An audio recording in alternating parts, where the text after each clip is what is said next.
একটি বর্ণ শব্দের মর্যাদা লাভ করতে পারে যদি তার একটা অর্থ থাকে, যদি তার একটা অর্থ প্রকাশ করে।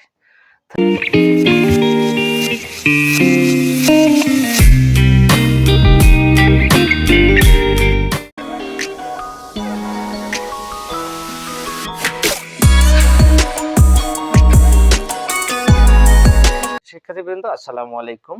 আশা করি তোমরা সবাই ভালো আছো। বেশ কয়েকদিন পর আমি ভিডিও নিয়ে আসলাম, বিশেষ করে ছোট্ট সোনামণিদের জন্য।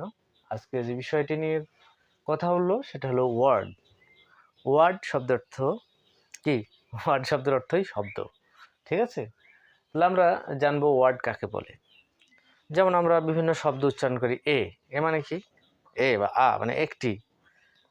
পেন মানে কি? কলম। এই যে পেন মানে কলম। স্টিক মানে ছড়ি। এই যে ম্যান মানে মানুষ, হ্যাঁ। ব্যাগ মানে থলে। বুক মানে বই। তাহলে এই সব এগুলো কি হচ্ছে? একটা করে কথাগুলো একটা করে কি অর্থ প্রদান করছে। আর এগুলো কি দিয়ে তৈরি হয়েছে? লেটার দিয়ে। যেমন পেন, পেন কি দিয়ে তৈরি হয়েছে? PEN, pen. এভাবে লেটার দিয়ে তৈরি হয়েছে। বুক কি দিয়ে তৈরি হয়েছে বলো? BOOK, বুক। এভাবে তৈরি হয়েছে, তাই না? তাহলে শব্দগুলো কি দিয়ে তৈরি হলো? মোটামুটিভাবে বর্ণ দিয়ে, লেটার দিয়ে তৈরি হলো, ঠিক না? তাহলে পৃথিবীতে যা কিছু আছে প্রত্যেকটা জিনিস কোনো না কোনো নামে মানে শব্দে প্রকাশ করা হয়। আর শব্দগুলো কি দিয়ে প্রকাশ পায়? লেটার দিয়ে। লেটার, এই সাংকেতিক চিহ্ন দিয়ে, ভাষার এই সাংকেতিক চিহ্নগুলো হচ্ছে লেটার। লেটার দিয়ে শব্দগুলো প্রকাশ পায়। তাহলে আসো আমরা লেটার দিয়ে যে শব্দ তৈরি হয় কীভাবে তার একটা সংজ্ঞা নিরূপণ করি।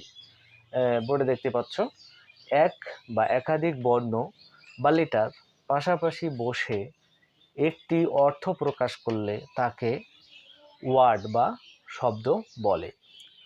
আরেকভাবে বলা যায়, অর্থবোধক বর্ণবিন্যাসকে শব্দ বলে। অর্থাৎ বর্ণ যেভাবে বিন্যাস করে সেট করলে, সাজালে একটা অর্থ প্রকাশ পায়, সেটাই হচ্ছে ওয়ার্ড বা শব্দ। যেমন উদাহরণ, খ্যাট। খ্যাট মানে কি? বিড়াল।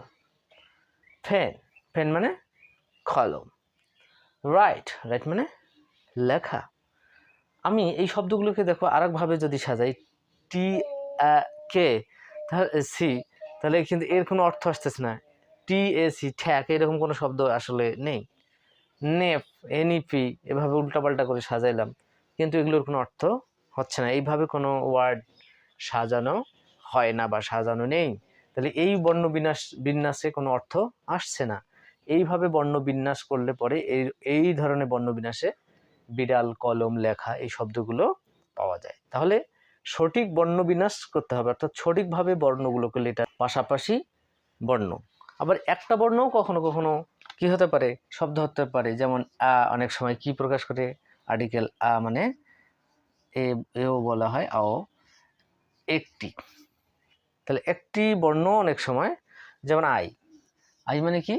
আমি, ঠিক আছে? তাহলে একটি বর্ণ শব্দ রূপ লাভ করতে পারে। একটি বর্ণ শব্দের মর্যাদা লাভ করতে পারে যদি তার একটা অর্থ থাকে, যদি তার একটা অর্থ প্রকাশ করে।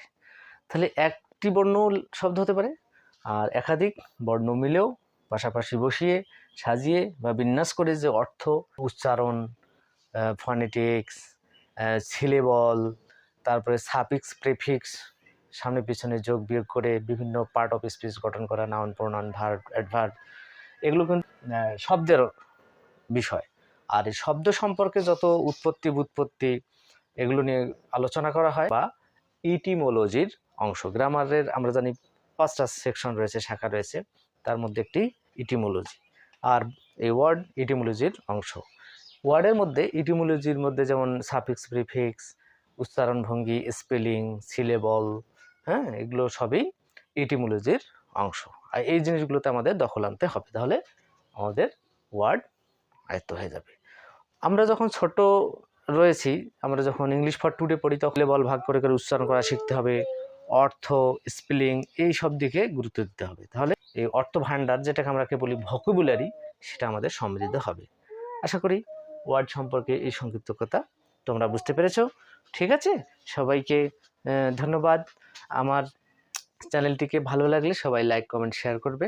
আমার চ্যানেল নতুন হলে সবাই সাবস্ক্রাইব করবে।